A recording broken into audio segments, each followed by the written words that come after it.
"You're our dad," two little girls told the billionaire CEO in the elevator with his investor. The high-rise elevator in downtown Manhattan hummed softly as it ascended toward the 52nd floor. Alex Harrington, CEO of Harrington Tech, a billion-dollar empire in AI and cybersecurity, stood with perfect posture in his tailored charcoal suit. Beside him was Marcus Reynolds, a sharp-eyed venture capitalist from Silicon Valley, mid-conversation about the $200 million funding round they were about to finalize. The doors slid open on the 28th floor.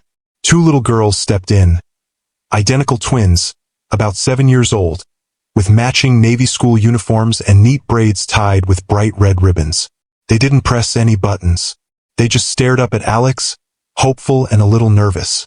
Then the girl with the stuffed rabbit tugged her sister's sleeve and whispered, loud enough for the adults to hear, "That's him, Emma. That's our dad." Emma nodded, stepping forward bravely.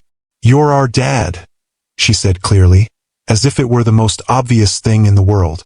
Alex blinked. Marcus nearly dropped his phone. "Excuse me," Alex said, voice calm but edged with confusion. "Mommy has your picture on her phone. She said your name is Alex Harrington, and you work in the tallest building in Midtown. We looked it up." Emma unfolded a paper, a printed photo of Alex from Forbes, next to a crayon drawing of a tall man with two small girls. "We wanted to meet you, just to know you. Mommy doesn't know we're here. We took the subway after school.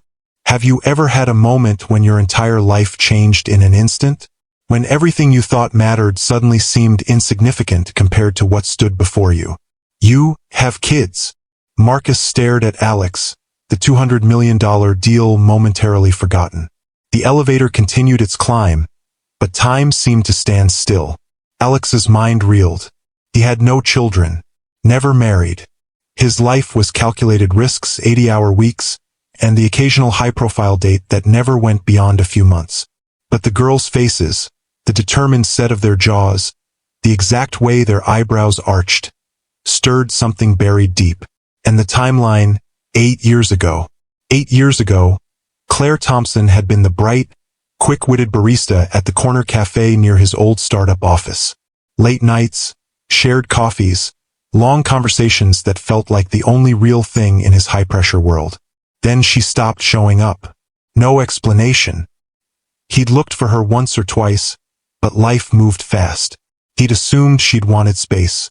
He knelt slowly, eye level with them. "What's your mom's name?" "Claire Thompson," Lily said proudly. "She's really smart. She owns her own graphic design business now, and she makes the best pancakes. She talks about you sometimes. Says you were kind and busy building big things." Emma added, "We don't need anything. We just wanted a dad. Or at least to know what you're like." The elevator dinged past floor 45. Silence stretched. Marcus shifted uncomfortably. "Alex, the meeting." "Reschedule it," Alex said quietly, not breaking eye contact with the girls. "Tell them a family matter came up." He looked at Lily and Emma. "I'm coming with you. Let's go see your mom. Together." Marcus's jaw dropped. "Alex, this is a $200 million deal. The entire board is waiting." "I said reschedule it." Alex's voice was soft but left no room for argument. He turned to the girls. "Which floor is the lobby?" "L," Emma said, pointing to the button panel. "That's what the doorman told us." Alex pressed it, and the elevator began its descent. As they dropped past floor after floor of the empire he'd built, Alex felt something shift inside him, priorities rearranging themselves without his conscious permission. "So," Lily looked up at him, clutching her stuffed rabbit tighter. "Are you surprised to see us?" A surprised laugh escaped him. "Very surprised. I didn't know you existed until 2 minutes ago." "But you're not mad?" Emma's voice wavered slightly. "No," Alex said, surprising himself with the truth of it. "Not mad. Just processing." The elevator reached the lobby, and the doors slid open to reveal the gleaming marble floor and soaring ceilings of Harrington Tower. Employees and visitors moved through the space, oblivious to the life-altering moment taking place in their midst. Where does your mom think you are right now? Alex asked as they stepped out. School, the twins said in unison. And school is? Westbrook Academy in Brooklyn, Lily supplied. We were supposed to take the bus home. Alex checked his watch. It's almost 3:30. Does your mom know you're missing yet? The girls exchanged guilty looks. Probably, Emma admitted. The bus would have gotten to our stop at 3:15. Alex pulled out his phone. I need to call my assistant to handle some things. Then we're going straight to Brooklyn to find your mom. She must be worried sick. As Alex made arrangements, he watched the twins whispering to each other. Their heads bent close together. They were so small to have navigated New York City alone, so brave to have sought out a stranger, even one they believed to be their father. The thought sent a chill through him. What if they'd approached someone else? What if they'd gotten lost? Okay, he said, pocketing his phone. My driver is bringing the car around. Let's go find your mom. In the sleek black town car, the twins sat side by side, their school backpacks at their feet, looking both triumphant and increasingly nervous as the reality of their adventure sank in. Are we in trouble? Lily asked, voicing what was clearly on both their minds. With me? No, Alex said. With your mom? I'd say that's a safe bet. But she'll be happy too, right? Emma pressed. Once she sees we found you? Alex had no idea how Claire would react to seeing him after 8 years. Happy seemed unlikely. Let's just focus on letting her know you're safe first. As they crossed the Brooklyn Bridge, Alex found himself studying the girls. They were mirror images of each other, yet he could already sense subtle differences. Emma seemed to be the spokesperson, more direct and confident. Lily clutched her stuffed rabbit like a talisman, more cautious but equally determined. That's a nice rabbit, he said to Lily. His name is Hopper, she replied. Mom gave him to me when I was 3. Emma has a bear named Paddington. I left him at home today, Emma explained. For safekeeping. Smart, Alex nodded. So, do you like school? It's okay, Emma shrugged. I like art and science. Lily likes reading and math. Mom says I get my love of numbers from you, Lily added, watching his reaction carefully. The simple statement hit Alex like a physical blow. Claire had told them about him, not just his existence but details about who he was. While he'd been building his company, oblivious, she'd been raising his daughters, telling them stories about their absent father. What else did your mom tell you about me? He asked, his voice rougher than he intended. The girls exchanged glances again, that silent twin communication that excluded everyone else. That you're really smart, Emma began. And that you work too hard, Lily continued. And that you liked your coffee with just a little bit of sugar, no cream. And that you have the same eyebrows as us. And that you weren't ready to be a dad when we were born. The last one landed heavily in the car. Alex stared out the window, unsure how to respond. Had he been ready? He'd never been given the choice. We're here, the driver announced, pulling up to a well-maintained brownstone in a tree-lined Brooklyn neighborhood. This is our building, Emma confirmed. We're on the 3rd floor. Alex helped the girls out of the car, instructing his driver to wait. As they climbed the steps to the entrance, he felt an unfamiliar nervousness. He'd faced down boardrooms full of skeptical investors, negotiated billion-dollar deals, but the thought of seeing Claire again, of confronting the past and the choices she'd made for both of them, made his heart race. Inside, they climbed 2 flights of stairs, the twins leading the way with increasing urgency, perhaps sensing their mother's worry. At apartment 3B, Emma raised her hand to knock, then hesitated, looking back at Alex. She might be really mad, she warned. I can handle it, Alex assured her, though he wasn't entirely convinced. Lily knocked, and almost immediately they heard rapid footsteps approaching the door. Claire Thompson's hands had been trembling as she stared at her phone. 3 missed calls from Westbrook Academy, and now a text message that made her blood run cold. Ms. Thompson, your daughters did not board their usual bus. Please contact the school immediately. She called the school, their friends' parents, even the neighborhood bookstore where the girls sometimes lingered after classes. No one had seen Emma and Lily since dismissal 3 hours ago. Now she paced her Brooklyn apartment, alternating between panic and forced calm, as she waited for news from the police officer who had just left to check nearby parks. 7-year-olds didn't just vanish in New York City. Not her careful, sensible girls who knew the rules about strangers and staying together. The doorbell rang. Claire flew to answer it, praying for good news. She froze, hand on the doorknob, when she heard familiar giggles on the other side. She flung the door open to find Emma and Lily beaming up at her, and behind them, a ghost from her past. Alexander Harrington, looking exactly like his Forbes cover photos, except for the shell-shocked expression on his face. "Mommy!" the twins chorused, rushing to hug her. "We found him!" Emma exclaimed. "We found our dad." If you've ever had to make a life-changing decision in seconds, hit that like button and share in the comments. Because that's exactly what happened next.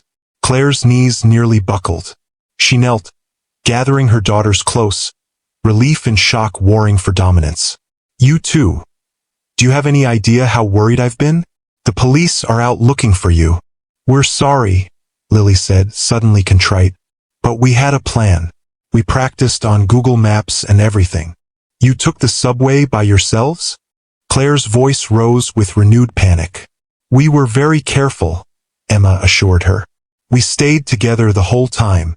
Claire looked up at Alex, who stood awkwardly in the hallway, hands in his pockets. 8 years had added subtle lines around his eyes, a touch of silver at his temples. The same intense blue gaze that had once made her feel like the only person in the world. "Alex," she managed, her voice barely above a whisper. "Hello, Claire."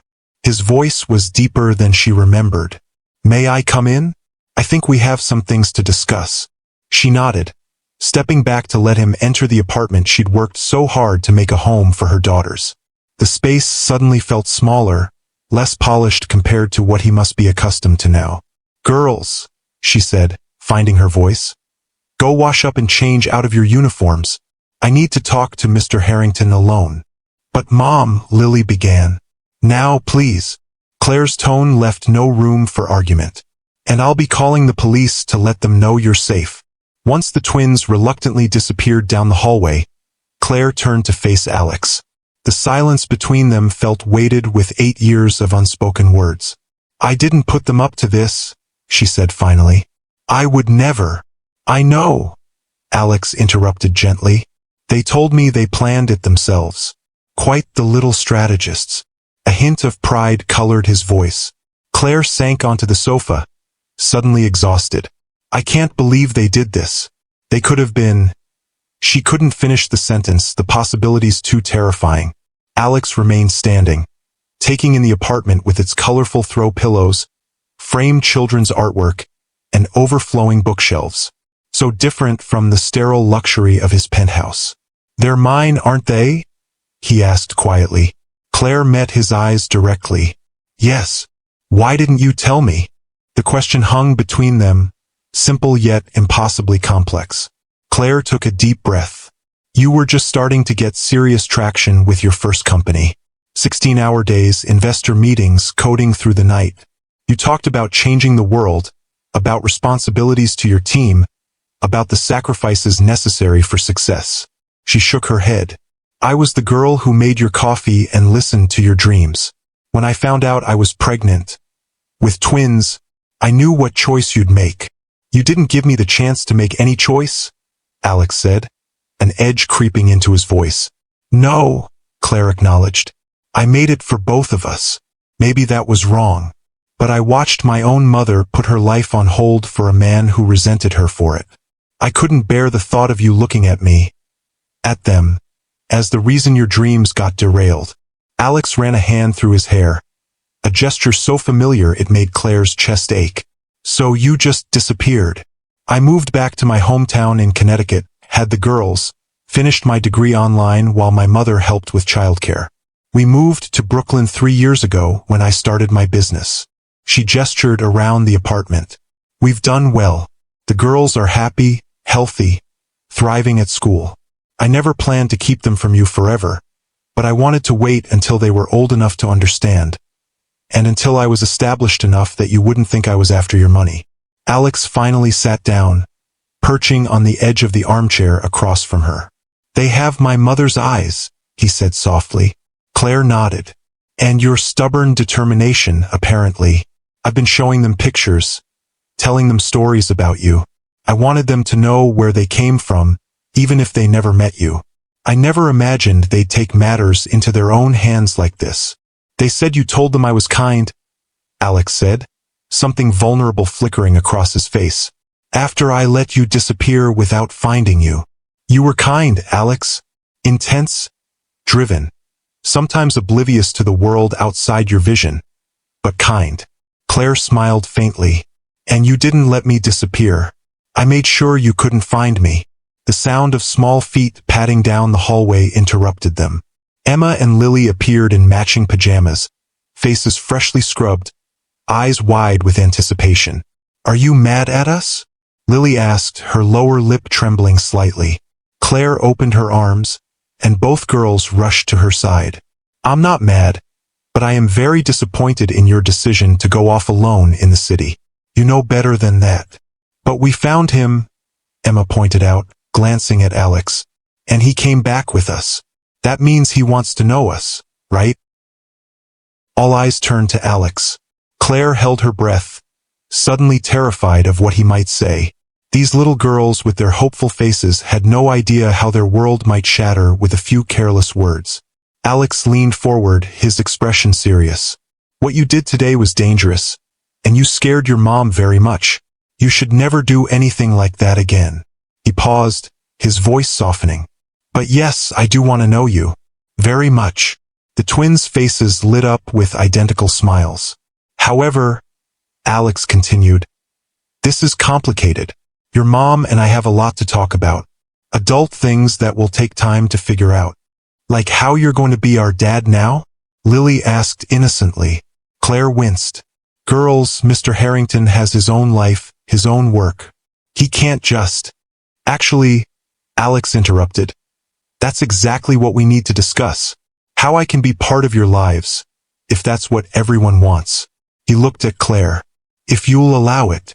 The twins bounced with excitement, but Claire felt a knot of anxiety tighten in her stomach. She'd spent 8 years building a life without Alex Harrington. A life where she made the decisions. Where her daughters' hearts weren't vulnerable to a man whose first priority had always been his work. It's getting late, she said, buying time. Girls, say goodnight to Mr. Harrington. He needs to go home, and you need to get to bed. Disappointment clouded their faces, but they obediently stood. Will you come back tomorrow? Emma asked Alex. He glanced at Claire, who gave a small nod. Yes, I'll come back tomorrow. We can talk more then. The girls threw themselves at him, hugging him fiercely before Claire could intervene. After a moment's hesitation, Alex's arms closed around them, his expression a mixture of wonder and terror that would have been comical under different circumstances. After Claire tucked the twins into bed with stern reminders about their grounding for the subway adventure, she returned to find Alex standing by the window, looking out at the Brooklyn streetscape below. They're extraordinary, he said without turning around. You've done an amazing job with them. Thank you. Claire stood awkwardly in her own living room, unsure what to do with her hands, her voice, her racing thoughts. Alex turned to face her. I missed 8 years of their lives. I know. The weight of that admission pressed on her chest. I'm sorry. I'm not asking for your apology, Claire. I'm trying to understand what happens now. His voice was steady, analytical, the problem solver she remembered. I have meetings in Tokyo next week. A product launch the week after. Board obligations. Claire felt a familiar disappointment settle in her stomach. Of course, his work would still come first. Some things never changed. The girls will be fine, she said, more sharply than intended. They've been fine for 7 years without disrupting your schedule. Alex's eyes narrowed. That's not fair, isn't it? You're already listing all your commitments, all the reasons you can't possibly make space for 2 little girls who think you hung the moon simply because you exist. Claire crossed her arms. This is exactly why I left, Alex. Your priorities were clear then, and they're clear now. You don't know what my priorities are, he countered.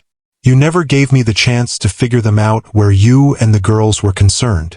They stared at each other across the room, 8 years of choices and consequences stretching between them. I should go, Alex said finally. We're both tired, and this conversation deserves better than we can give it tonight. He reached for his coat. What time tomorrow? The girls have ballet until noon. Come at 1. He nodded, moving toward the door. For what it's worth, Claire, I looked for you. Not as hard as I should have, perhaps, but I did look. You weren't just forgettable. The words hung in the air between them as he left, closing the door softly behind him. Claire sank onto the sofa, her mind spinning with possibilities and fears. Alexander Harrington was back in her life, in their lives. The carefully constructed world she'd built for her daughters had just tilted on its axis, and she had no idea if they would all find their footing or tumble into chaos. 8 years earlier, Claire Thompson had been 24, working at Cafe Luna while finishing her graphic design degree at night. The small coffee shop near the emerging tech district had become a second home to dozens of ambitious young entrepreneurs, including Alex Harrington. She'd noticed him immediately.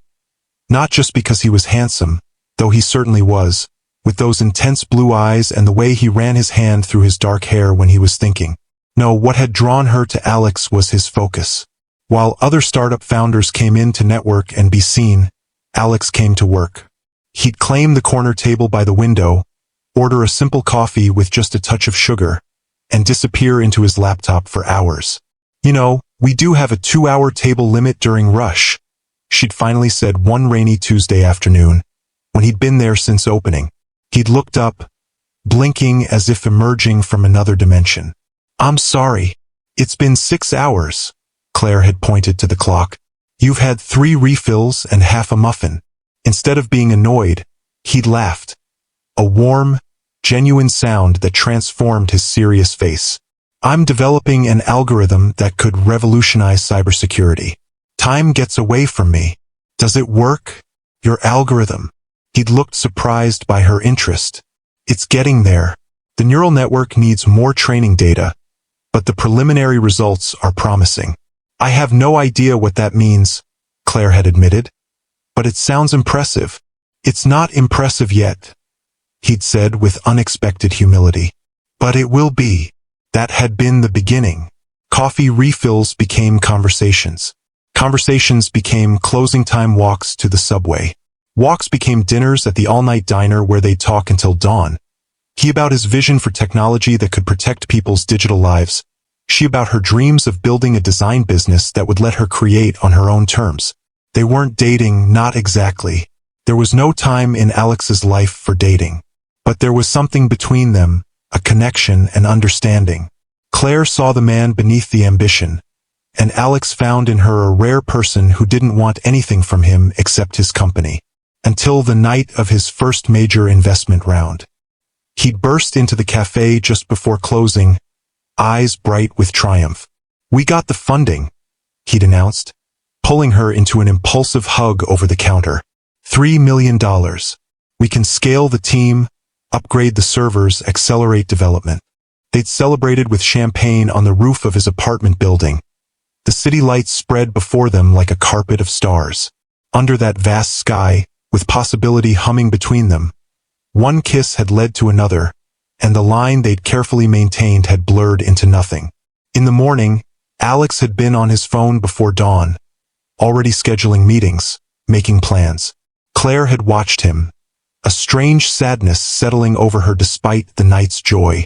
She'd seen a glimpse of her future in his frantic energy, always secondary to the next milestone, the next achievement.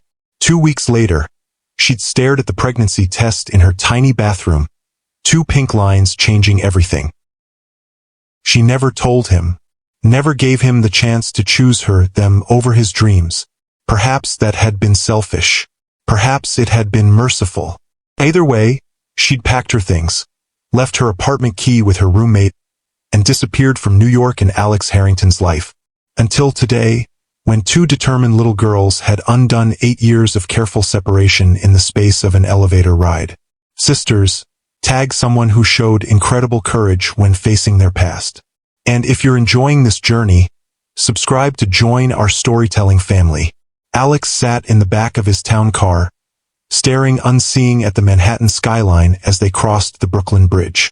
Daughters. He had daughters.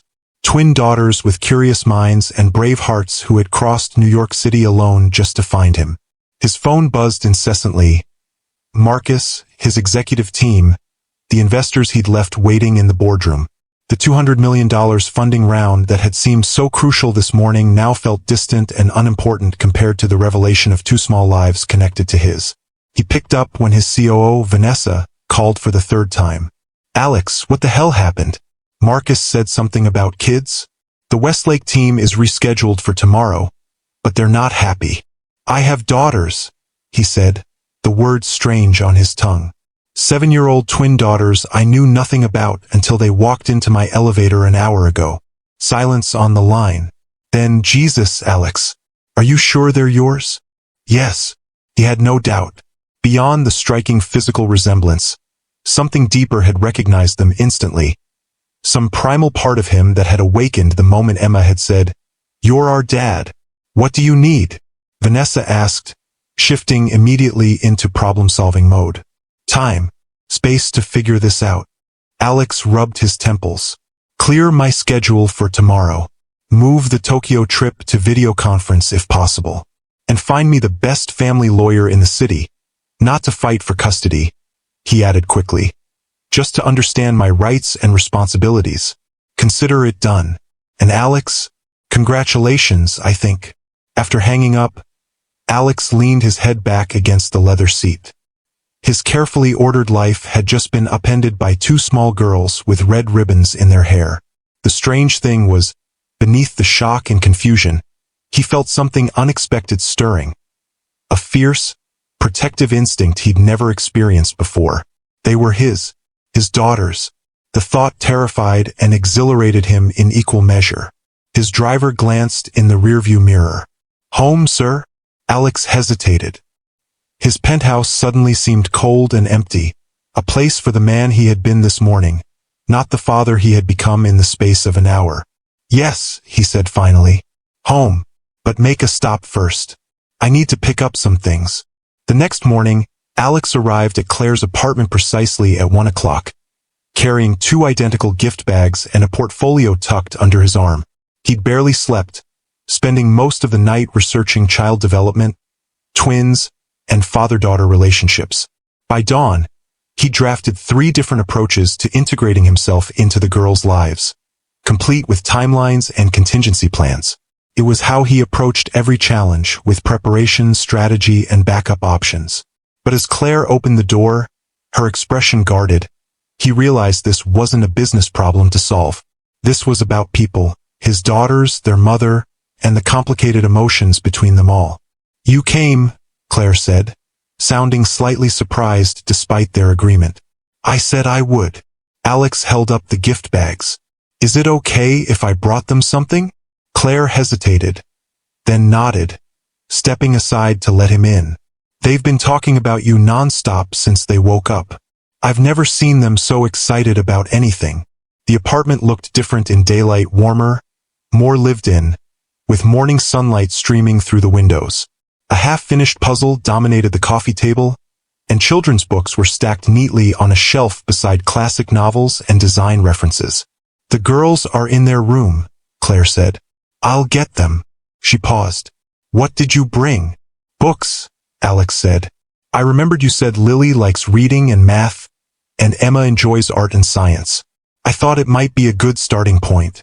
Something softened in Claire's expression. That's thoughtful. Thank you. As she disappeared down the hallway, Alex took a deep breath. He'd faced board meetings with less anxiety than he felt waiting to spend time with his own children. Moments later, the twins burst into the living room, their faces lighting up when they saw him. They wore matching denim overalls with different colored shirts underneath. Lily in purple, Emma in green. You came back, Emma exclaimed, as if she'd half expected him to vanish. I promised I would, Alex said, kneeling to their level. And I brought you something. He handed each girl the gift bag with her name carefully written on the tag. They looked to Claire, who nodded permission, then eagerly pulled out the tissue paper. Lily gasped as she unwrapped the phantom toll booth and a book of mathematical puzzles. "Mom, look, it's the book you said you were going to get me for my birthday." Emma was equally delighted with her illustrated book on women scientists and a sketchbook with professional-grade colored pencils. "These are the fancy ones they have at the art store. How did you know?" Alex glanced at Claire, who looked as surprised as the girls. "Lucky guess," he said. "I liked similar things when I was your age." "Did you like to draw too?" Emma asked, already opening the sketchbook. "Not exactly, but I like to design things on paper first, then on computers. Like Mom does," Lily said. "She designs websites and logos and stuff." Alex nodded. "Your mom was always creative. That's one of the things I admired about her." Claire's eyes widened slightly at the unexpected compliment. "Girls, why don't you show your—" "Alex, the pictures you drew this morning while I make some coffee." As Claire retreated to the kitchen, the twins eagerly led Alex to the dining table where several drawings were spread out. Each depicted what was clearly meant to be the three of them. Alex, Emma, and Lily, engaged in various activities. At a park, eating ice cream, at what appeared to be a science museum. "This is what we want to do with you," Emma explained, pointing to each picture. "Mom says we have to get to know you slowly, but we already know lots about you." "You do?" Alex asked, genuinely curious. Lily nodded enthusiastically. "You like black coffee with just a little sugar. Your favorite color is blue. You're allergic to cats. You can type really fast without looking at the keyboard. And you're super smart with computers." "Mom told you all that?" Alex was surprised Claire had remembered such details, let alone shared them. "Some of it," Emma said. "And we looked you up on the internet too. You're famous." Alex laughed. "Not famous exactly.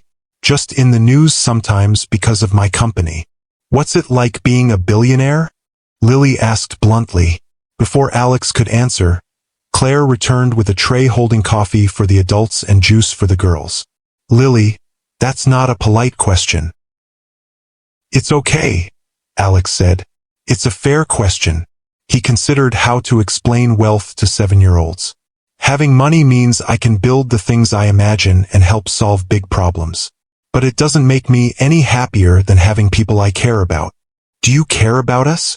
Emma asked, her hazel eyes, his mother's eyes, searching his face. "Yes," Alex said without hesitation. "I know we just met, but I do care about you. Very much. Even though you didn't know about us before?" Lily pressed. Alex felt Claire tense beside him. "I wish I had known about you," he said carefully. "I missed a lot of important things. Your birth, your first steps, your first words. But I'm here now, and I'd like to be part of your lives going forward. If that's okay with you and your mom." The twins looked to Claire, who took a sip of coffee before responding. "We're going to take things one step at a time," she said. "Mr. Harrington, Alex, has a very busy life, and we need to figure out how everything fits together." "But he's our dad," Emma insisted. "He should be with us." Claire's expression tightened. "It's more complicated than that, sweetheart." "Why?" Lily asked. "Don't you like him anymore?" The directness of children, Alex thought. No social filters, just straight to the heart of the matter. "Your mom and I haven't seen each other in a long time," Alex intervened, sensing Claire's discomfort. "We need to get to know each other again, just like I need to get to know you too. How about we start with something simple?" Claire suggested, clearly grateful for the redirect. "Alex, would you like to join us for dinner tonight? The girls and I usually make pizza on Fridays." "I'd like that very much," Alex said, surprised by the invitation. "Can we show him our room first?" Emma asked. Claire nodded. "Go ahead. I'll clean up here." As the twins led him down the hallway, chattering excitedly about their toys and books, Alex glanced back at Claire. She stood by the table, watching them go, her expression a complex mixture of worry and resignation. The girls' bedroom was exactly what he would have expected. 2 twin beds with colorful quilts, bookshelves overflowing with children's literature, a small desk with art supplies, and walls decorated with their drawings. What he hadn't expected was the framed photo on their nightstand, a picture of him from years ago, laughing at something off camera. He recognized it as one Claire had taken during their brief time together. "Mom gave us that so we'd know what you look like," Lily explained, following his gaze. "She said you have a nice smile, but you didn't show it enough." Alex picked up the frame, studying his younger self. "Your mom was right about that. Do you have pictures of us now?" Emma asked. "Not yet," Alex admitted. "But I'd like to take some, if that's okay." "We can take a selfie," Lily suggested, bouncing on her toes. "Mom lets us use her phone sometimes for pictures." Before Alex could respond, his own phone rang. He checked the screen, Marcus Reynolds, undoubtedly calling about the rescheduled funding meeting. "I need to take this," he said apologetically. "Business call."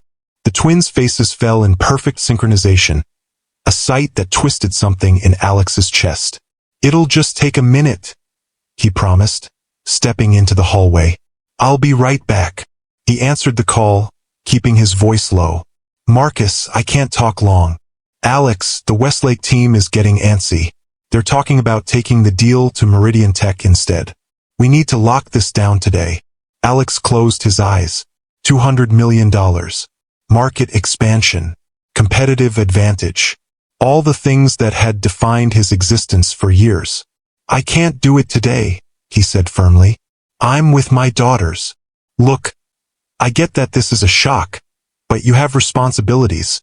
"Yes, I do," Alex interrupted. "And right now I'm fulfilling them. Reschedule for Monday." He ended the call and turned to find Claire standing in the hallway, having clearly overheard. "You didn't have to do that," she said quietly. "I know how important your work is." "It is important," Alex acknowledged. "But so is this." He gestured toward the girls' room, where Emma and Lily were visible through the doorway, showing something to each other in one of their new books. "I've missed 7 years. I don't want to miss any more." Claire studied him, as if trying to reconcile the man before her with the one she'd known. "They'll be disappointed if you make promises you can't keep." "I know that." "Do you?" "Because these aren't investors or employees, Alex. They're little girls who will have their hearts broken if you drift in and out of their lives whenever it's convenient for your schedule." The accusation stung, but Alex recognized the fear behind it. "I'm not going to do that." "You say that now, but I mean it, Claire." His voice was quiet but intense. "I understand why you left. I was obsessed with building something that would last, something meaningful. I thought that meant my company. Now I realize there are more important legacies." Claire's skepticism was palpable. "People don't change overnight." "No," Alex agreed. "But sometimes they get a wake-up call." He pulled the portfolio from under his arm and handed it to her. "This is for you. Legal documents establishing a trust for Emma and Lily's education and future. No strings attached. Whether I'm in their lives or not, they'll be taken care of." Claire took the portfolio but didn't open it. "I don't want your money, Alex. It's not for you. It's for them. And it's not negotiable." He softened his tone. "I'm not trying to buy my way into their lives. I just want to do right by them, starting now." Before Claire could respond, the twins appeared in the doorway. "Are you guys fighting?" Emma asked, her forehead creased with worry. "No, sweetheart," Claire assured her. "We're just having a grown-up conversation." "About us," Lily guessed. "Yes," Alex admitted. "About how much I want to be part of your lives." "And can you be?" Emma pressed. "For real?" Alex looked at Claire, silently asking permission. After a long moment, she gave a small nod. "Yes," he told the girls. "For real. It might take some time to figure everything out, but I'm not going anywhere." The twins exchanged one of their silent communications. Then Emma spoke for both of them. "Good. Because we've waited a really long time to meet you, and we have lots of things to show you and tell you. I want to hear and see all of it," Alex promised. "Starting with pizza night?" Lily asked hopefully. "Starting with pizza night," he confirmed. As the girls cheered and began debating toppings, Claire caught Alex's eye.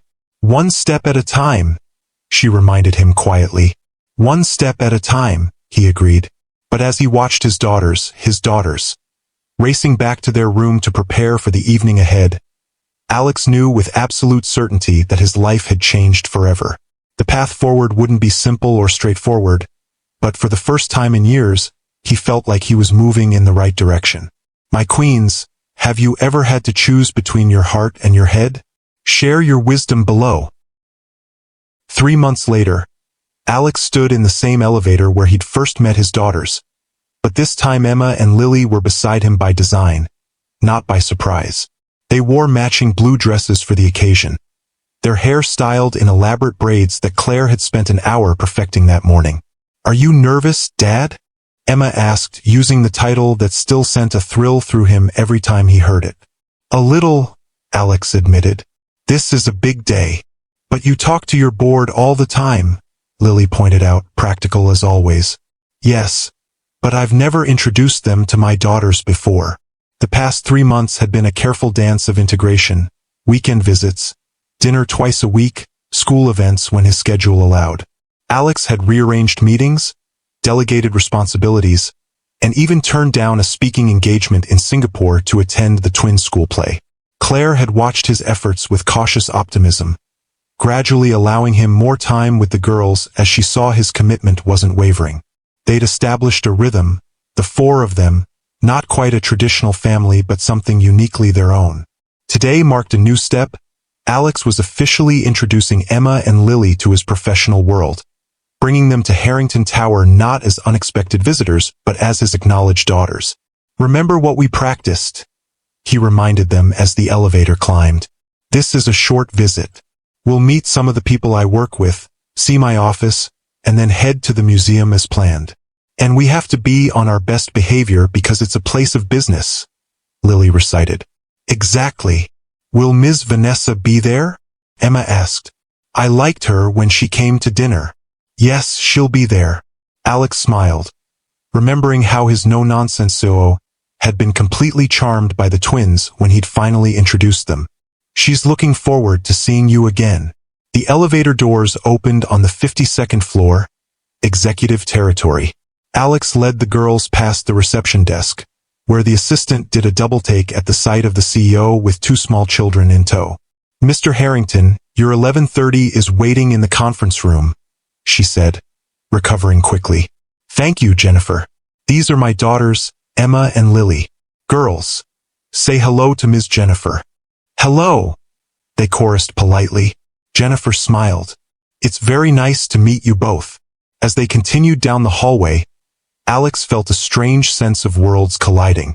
For so long, he'd kept his personal and professional lives entirely separate. Now, with his daughter's small hands in his, those boundaries were dissolving. The conference room door was open, revealing his executive team and several board members gathered around the table. Conversation stopped as they entered, all eyes turning to the unexpected sight of Alexander Harrington with 2 little girls. "Everyone," Alex said, his voice steady despite the flutter of nervousness in his stomach, "I'd like you to meet Emma and Lily Harrington, my daughters." There was a moment of stunned silence before Vanessa rose from her seat, smiling warmly. "Welcome to Harrington Tech, girls. We've heard so much about you." The twins, suddenly shy in the face of so many unfamiliar adults, pressed closer to Alex's sides. "It's okay," he murmured, squeezing their hands reassuringly. "These are the people who help me run the company." Marcus Reynolds, who hadn't seen Alex since the day of the elevator encounter, studied the girls with undisguised curiosity. "The resemblance is remarkable," he observed, "especially around the eyes." "Mom says we have our grandmother's eyes," Emma said, finding her voice. "But Dad's eyebrows." A ripple of surprised laughter moved through the room at her directness. The tension broke, and several executives approached to introduce themselves. Alex watched with pride as his daughters handled the attention with growing confidence, answering questions about school and their interests with poise that belied their 7 years. These remarkable little people were part of him, a legacy more meaningful than any company he could build. Dad's taking us to the Science Museum after this, Lily informed the group. There's a special exhibit about space exploration. Dad, Marcus repeated quietly, sidling up to Alex. That didn't take long.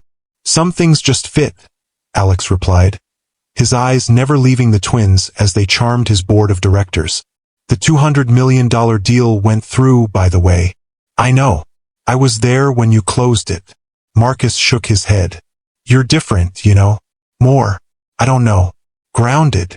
Alex nodded. Priorities change. And their mother? Marcus asked carefully.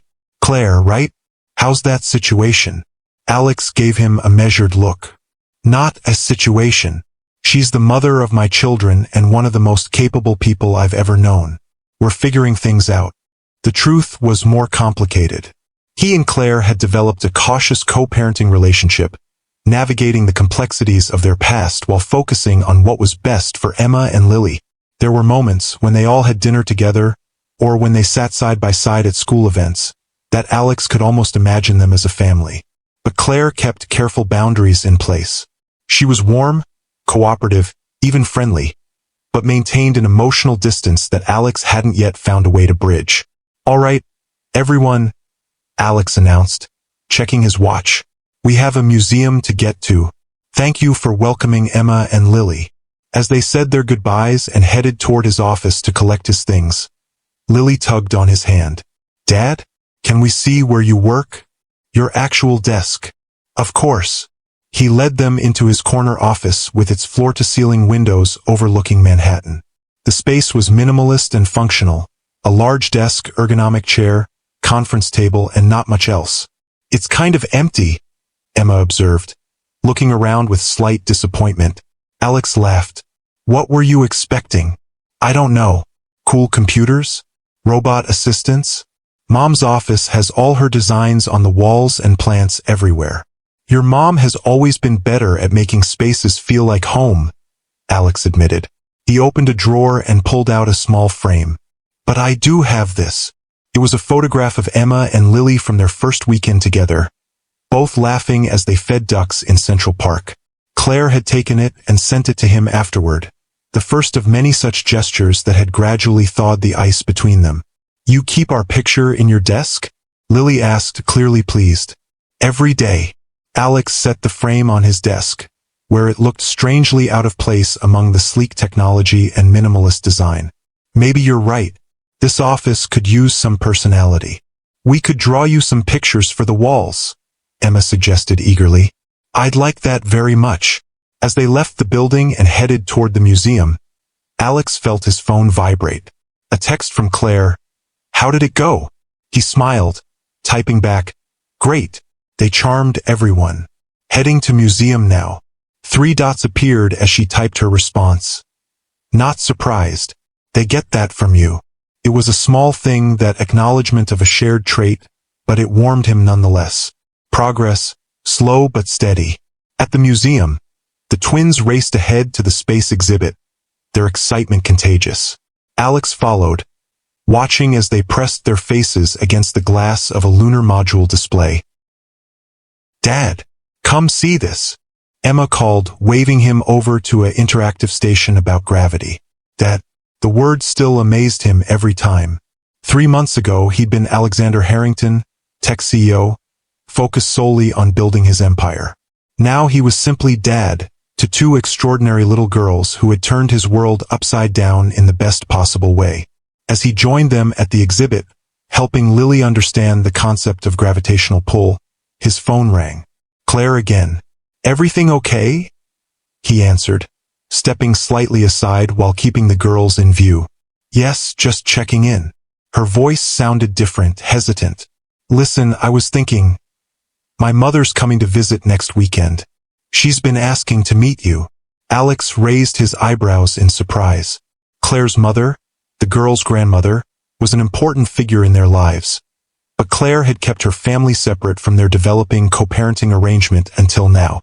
I'd like that, he said carefully. She's important to the girls, Claire explained, as if justifying the invitation. And to me. Claire, Alex said gently. You don't have to explain. I want to meet her. I want to know everyone who matters to Emma and Lily. Pause. It's not just that. She wants to understand who you are. For her own peace of mind, I think. Because I'm the man who got her daughter pregnant and then disappeared for 7 years? The words came out more bitterly than he intended. Alex, I'm sorry. That wasn't fair. He watched as the twins moved to the next display, their heads bent together in identical poses of concentration. I'd be protective too in her position. It's more complicated than that. Claire's voice softened. There are things about my family, about why I left, things I haven't told you. Alex's attention sharpened. What things? Not over the phone. Maybe after dinner on Sunday when the girls are in bed we could talk? Really talk. The invitation hung between them, weighted with possibility. I'd like that, Alex said finally. Good. He could hear the relief in her voice. The girls texted me pictures from your office. They're so proud to be there with you. I'm the proud one, Alex said honestly. They're incredible, Claire. You did that. We did that, she corrected him quietly. They have your determination, your curiosity, your way of seeing problems as puzzles to solve. Those aren't things I taught them. The acknowledgement that he was part of who they were, even in his absence, touched something deep in Alex's chest. Thank you for saying that. It's just the truth. Claire paused. I should let you get back to them. Have fun at the museum. We will. See you at drop-off time. As he pocketed his phone and rejoined the twins, Alex felt a sense of anticipation about Sunday's conversation. There were still so many unanswered questions between him and Claire, so much unresolved history. Perhaps they were finally ready to face it together. Dad, can we get ice cream after this? Lily asked, slipping her small hand into his. Absolutely, Alex agreed, squeezing her fingers gently. Ice cream is essential after scientific exploration. Emma appeared on his other side, taking his free hand. And can we FaceTime Mom, so she can see the cool space stuff too? If she's not busy with work, sure. Alex smiled down at them. These two little miracles who had found him against all odds. Let's go see the stars together. The weekend arrived with a flurry of activity. Saturday was filled with ballet class, a birthday party for one of the twin school friends, and an impromptu trip to the bookstore when Lily finished her latest novel and declared it an emergency that she find the sequel immediately. By Sunday evening, when Claire's mother was due to arrive, Alex found himself uncharacteristically nervous.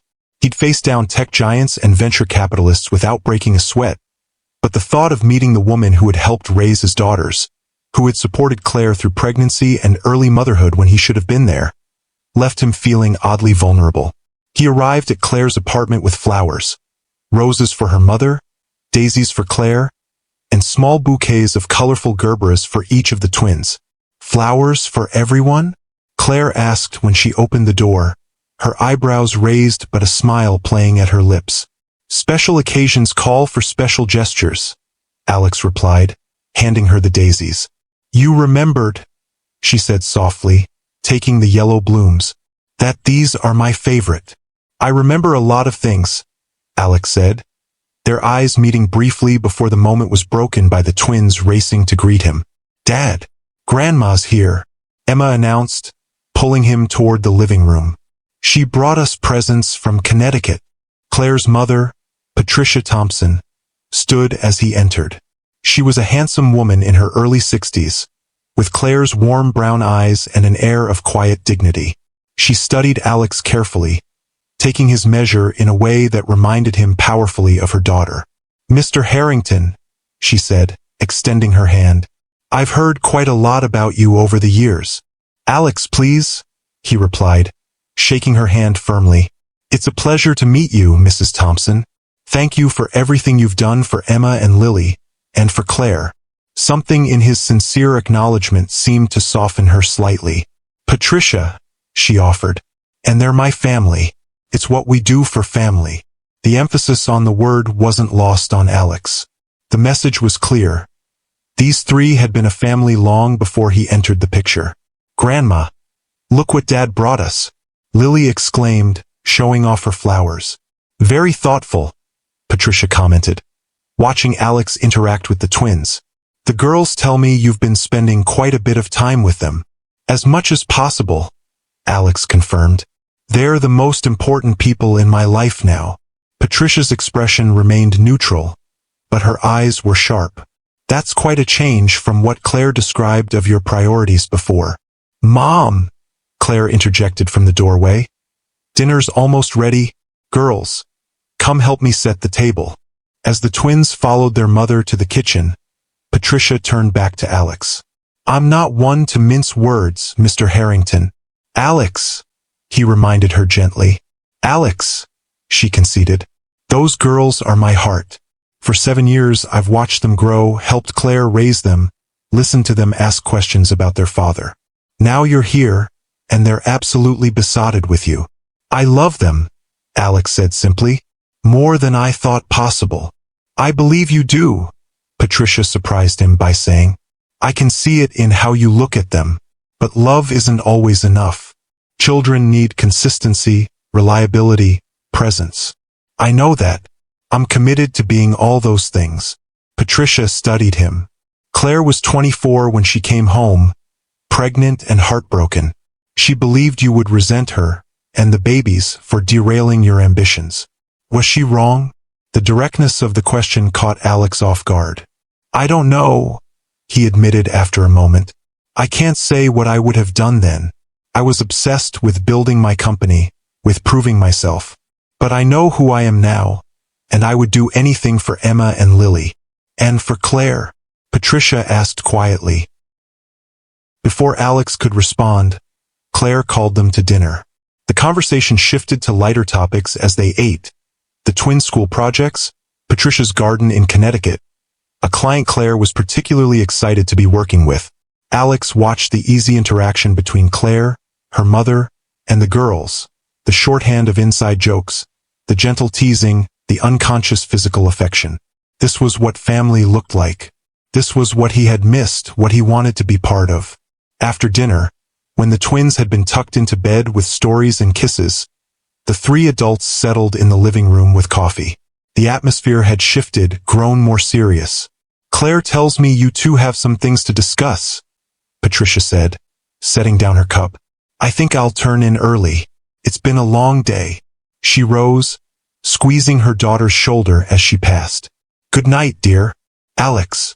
Once they were alone, silence stretched between them. Claire curled into the corner of the sofa, cradling her coffee cup like a shield. Your mother is formidable, Alex said finally. In the best way. Claire smiled faintly. She had to be. She raised me alone after my father left. I didn't know that. There's a lot you don't know, Alex. Claire set her cup down, meeting his eyes directly. That's what I wanted to talk about tonight. Alex leaned forward, giving her his full attention. I'm listening. Claire took a deep breath. When I found out I was pregnant, I was terrified. Not just of being a single mother, or of disrupting your life, but of something much deeper. She paused, gathering her thoughts. My father was brilliant, a software engineer before it was cool. He had big dreams, revolutionary ideas. My mother supported him completely, put her own ambitions on hold to help him chase his vision. Alex felt a chill of recognition. Like me. Similar, Claire acknowledged. When I was 8, he got an offer from a tech company in California, his big break. But it meant uprooting our family, leaving my mother's support system. She was willing to do it for him. 2 weeks before we were supposed to move, he announced he was going alone. That we would hold him back. That he needed to focus completely on his work. Claire, Alex said softly, beginning to understand. He chose his ambition over us, Claire continued, her voice steady despite the pain evident in her eyes. And I watched what it did to my mother, how she blamed herself, how she wondered if she and I weren't enough to make him stay. It took her years to rebuild herself. So when you found out about the twins, I saw history repeating itself. You talked about your company the way my father talked about his work, with single-minded devotion. I couldn't bear the thought of my children growing up feeling like they were competing with an algorithm for their father's attention. Or worse, watching you resent them for complicating your path. I wouldn't have, Alex began, then stopped himself. I don't know what I would have done, he admitted. But I wish you'd given me the chance to choose. I was protecting them, Claire said. And maybe myself too. I couldn't face being another woman who wasn't enough to make a brilliant man stay. The raw honesty of her confession hung in the air between them. Alex moved to sit beside her on the sofa, close but not touching. Thank you for telling me, he said quietly. For helping me understand. Claire nodded, blinking back unexpected tears. I've been so afraid of letting you into our lives, of disrupting the stability we've built. But watching you with the girls these past months. You're not my father, Alex. You're showing up.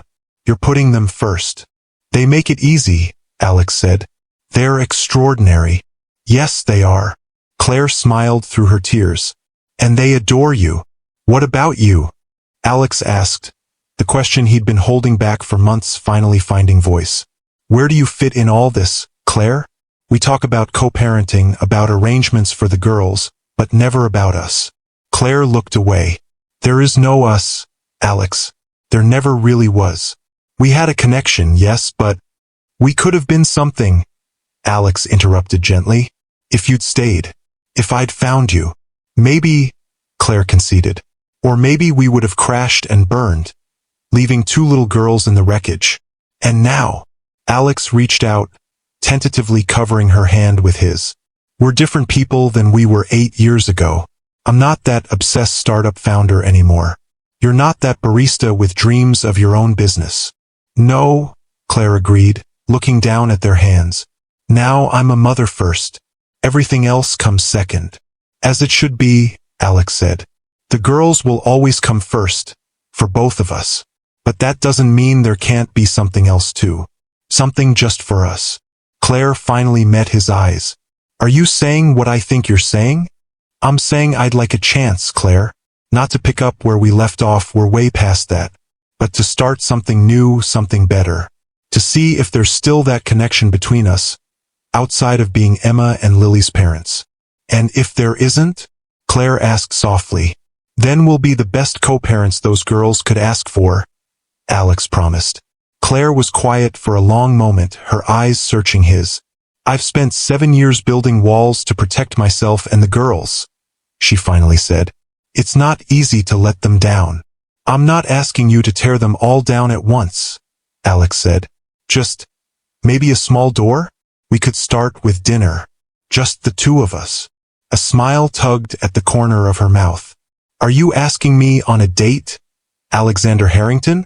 Yes, he said simply. I am. Claire took a deep breath. Okay. Okay, Alex repeated, surprised by her quick agreement. 1 dinner, she clarified.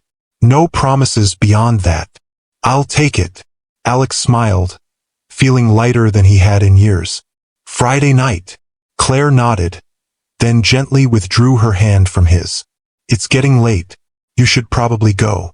As Alex gathered his coat and prepared to leave, Claire walked him to the door. In the hallway, away from the sleeping twins, she paused. Alex, she said quietly, thank you for not hating me, for what I did. I could never hate you, Claire. You gave me the 2 most precious gifts in the world. He hesitated, then added, even if I had to wait a while to receive them. She smiled at that, a real smile that reached her eyes. Good night, Alex. Good night, Claire. As the door closed behind him, Alex stood in the hallway for a moment, processing everything that had happened. The revelations about Claire's father, her fears, the possibility of something new between them. It was a lot to take in. His phone buzzed with a text from Vanessa about an early meeting the next day. Once, that would have sent him straight back to the office to prepare. Now, he simply replied that he'd be there, then put the phone away. Some priorities had become very clear. 1 year later, Alex stood in that same elevator where it had all begun. This time he wasn't alone.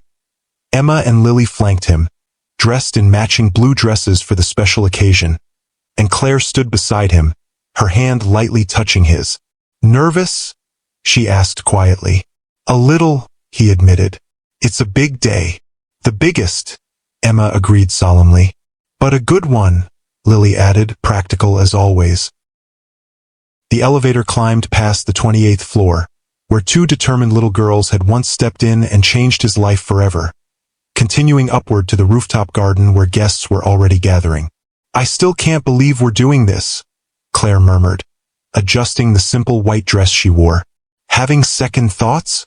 Alex asked, only half joking.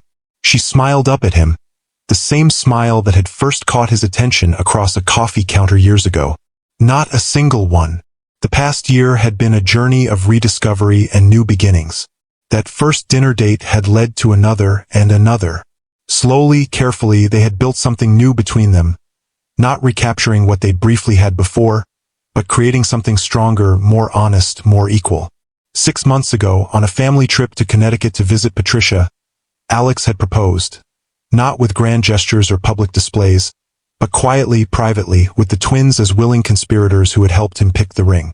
Now, as the elevator doors opened to reveal the rooftop transformed with flowers and twinkling lights, their closest friends and family waiting, Alex felt a sense of completion he'd never known before. "Ready?" he asked, looking at the three people who had become his world. "Ready," they answered in unison. As they stepped out together, Alex thought about that day in the elevator. How two little girls with red ribbons in their hair had looked up at him and said 6 words that changed everything. "You're our dad. We found you." They had found him, indeed. And in finding him, they had helped him find himself. The man he was meant to be, the father they deserved, the partner Claire could trust with her heart again. The ceremony was simple and intimate. Emma and Lily, as flower girls and ring bearers combined, took their roles with utmost seriousness. Patricia, who had gradually warmed to Alex over the months, dabbed at her eyes as Claire and Alex exchanged vows. "I promise to choose you and our family every day," Alex said, his voice steady as he slipped the ring onto Claire's finger. "To build our future together, not just my vision alone." "I promise to trust in us," Claire responded, her eyes shining. "To face challenges together instead of running from them. To believe in second chances." As they sealed their promises with a kiss, cheers erupted from their gathered loved ones. Emma and Lily rushed forward to embrace them both, creating a family circle that felt like the most natural thing in the world. Later, as they danced under the stars, Claire rested her head against Alex's shoulder. "Did you ever imagine this?" she asked. "That day in the elevator, when two little girls claimed you as their father?" Alex smiled, remembering his shock, the immediate rearrangement of everything he thought mattered. "Never in a million years," he admitted. "But now I can't imagine any other path." Across the rooftop, Emma and Lily twirled in their blue dresses, laughing with their grandmother. They had orchestrated this reunion in their innocent, determined way, crossing a city alone because they believed in the connection that should exist between them and their father. "They're extraordinary," Claire murmured, following his gaze. "Like their mother," Alex replied, pressing a kiss to her temple. As the night deepened and the celebration continued around them, Alex reflected on the journey that had brought them here. From a chance meeting in a coffee shop, to an unexpected reunion in an elevator, to this moment of promise and new beginnings. Life rarely followed a straight path. Sometimes it took detours, wrong turns, years of separation. But sometimes, if you were very lucky, those winding roads led exactly where you were meant to be all along. "I love you," he whispered to Claire as they swayed to the music. "All three of you, more than anything." She smiled up at him. The walls that had once protected her heart now transformed into the foundation of something stronger. "We love you too. Always have, always will." In that moment, surrounded by the family he never knew he needed, Alexander Harrington, billionaire CEO, technological innovator, and most importantly, father and husband, was finally completely home. If this story touched your heart, please like, share, and subscribe for more timeless love tales with Mr. Harrison.